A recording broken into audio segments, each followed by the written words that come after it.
बिस्मिल्लाहिर्रहमानिर्रहीम। अस्सलाम वालेकुम नाज़रीन।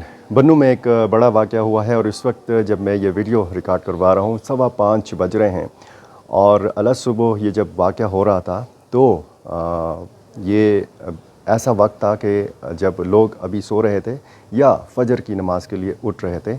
बाजुमात नमाज की अदायगी हो रही थी फ़जर की। अब तक की अपडेट ये है कि 5 हमला आवर घुसने की कोशिश जिन्होंने की और 2 के बारे में बताया जा रहा है कि वो ख़ुदकुश हमला आवर थे और अभी तक ऑपरेशन चल रहा है। उस मुतासरा जगह से अभी तक धुआं उठ रहा है और जो जानी नुकसान के हवाले से बताया गया है इसमें 53 लोग ज़ख्मी हैं। ये सिक्योरिटी फोर्सेस के लोग हैं और 3 अफराद के हवाले से ये कहा गया है कि ये शहीद हुए हैं और 8 सिविलियंस के हवाले से भी बताया गया है कि वो ज़ख्मी हैं, जिनमें 5 बच्चे हैं और 3 ख़वातीन हैं।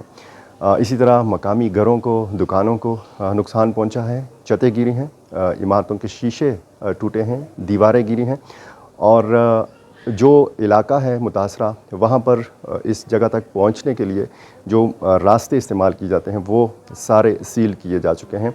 बन्नू मीरान शाह रोड ताहाल बंद है।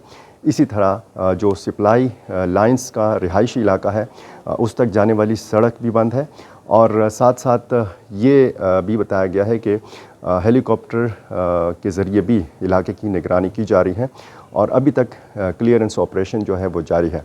जो अदाद शुमार बताए गए हैं वो मुसद्दक़ा नहीं है क्योंकि ISPR ने ताहाल इस वाक़ये की तस्दीक नहीं की। बहुत शुक्रिया।